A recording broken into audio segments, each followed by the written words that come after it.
Hello friends, இன்றைக்கி நான் சன்னா செய்ய போகிறேன். ரொம்ப சிம்பிளான மெத்தடில், ரொம்ப நிறைய மசாலாலாம் எதுவும் போடாமல் ரொம்ப சிம்பிளான வேலை செய்ய போகிறேன்.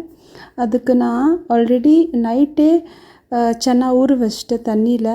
காலையில் எழுந்திரிச்சிட்டு அந்த தண்ணி த்ரோ பண்ணி நல்லா வாஷ் பண்ணிவிட்டு, அதுக்கப்புறம் ஒரு குக்கரில் சன்னா போட்டு கொஞ்சம் ஹீங் போட்டு கொஞ்சோண்டு உப்பு போட்டு 2 தேஜ்பத்தா மட்டும் போட்டுட்டு குக்கரில் விசில் வச்சுட்டேன். 3 விசில் வச்சுட்டேன்.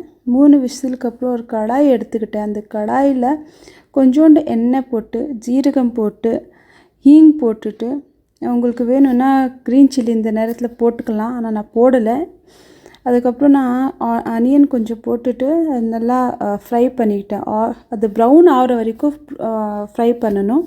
அதுக்கப்புறம் ஒரு மிக்சர் ஜார் எடுத்துக்கிட்டு அதில் பூண்டு, ஜிஞ்சர், அப்புறம் டொமேட்டோ, இதுலேயே க்ரீன் சில்லி நான் அரைச்சிட்டு தான் போட போகிறேன். அதனால் க்ரீன் சில்லியும் போட்டுட்டு நல்லா ஃபைன் பேஸ்ட்டாக செஞ்சு அது சைடில் வச்சுக்கிட்டேன். அதுக்கப்புறம் அந்த அனியன் நான் ஃப்ரை பண்ணிட்டு இருந்தேன் இல்லையா, அது ப்ரௌன் ஆகிற வரைக்கும் நான் ஃப்ரை பண்ணிவிட்டு, அதுக்கப்புறம் அந்த பேஸ்ட் இருக்கு இல்லையா, அந்த பேஸ்ட்டு நான் அதில் போட்டுட்டு நல்லா ஃப்ரை பண்ணிகிட்ருக்கேன்.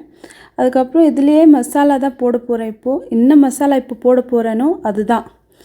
உப்பு மெயினாக டேஸ்ட்டுக்கு உப்பு போட்டுக்கோங்க. அதுக்கப்புறம் கரம் மசாலா, தனியா பவுடர், மஞ்சத்தூள், இந்த அவ்வளோதான் போட்டு போகிறேன். அதுக்கப்புறம் கஸ்தூரி மேத்தி ஒன்று இருக்கும், அது நான் கொஞ்சோண்டு போட்டிருக்கேன். ஸ்மெல் நல்லா வரும், ஹெல்த்துக்கும் நல்லது தான். அதனால் இருந்தால் போடுங்க, இல்லைன்னா ஒன்றும் ப்ராப்ளம் கிடையாது. போட்டுக்கிட்டு அது நல்லா வறுத்துட்ருக்கேன். அது ரொம்ப ட்ரை ஆகிட்டு எண்ணெய் விடுற அளவுக்கு நான் ஃப்ரை பண்ண போகிறேன். நல்லா ஃப்ரை, ஒரு 10 மினிட்ஸ் எடுக்கும், 10 to 15 மினிட்ஸ் எடுக்கும். இது நல்லா ஃப்ரை பண்ணிகிட்டே இருக்கணும். கொஞ்சம் கொஞ்சம் நடுவில் ஃப்ரை பண்ணிகிட்டே இருக்கணும். அதுக்கப்புறம் அந்த குக்கரில் சன்னா வச்சுருக்கேன் இல்லையா, அந்த தண்ணியோடு அந்த சன்னா இந்த பேஸ்ட்டில் போட போகிறேன். அவ்வளோதான் ஃப்ரெண்ட்ஸ், ஃபினிஷ் ஆகிடுச்சு. இந்த பாயில் ஆகிற வரைக்கும் இதுக்கு லெட்டு போட்டுட்டு வச்சுட்டேன். அதுக்கப்புறம் இது ரெடி ஆகிடும். சூப்பராக இருக்கும் சாப்பிட்றதுக்கு.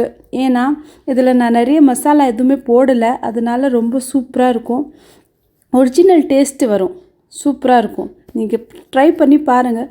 இதில் உங்ககிட்ட கொரியாண்டர் லீவ்ஸ் இருந்ததுன்னா கொஞ்சம் போட்டுட்டிங்கன்னா அது நல்லாயிருக்கும். என்கிட்ட இல்லை, அதனால தான் நான் போடலை.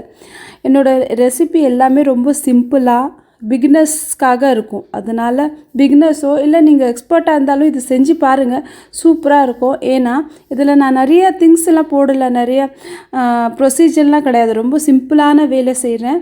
ஏன்னா ஹெல்த்துக்கு அது நல்லது தான்.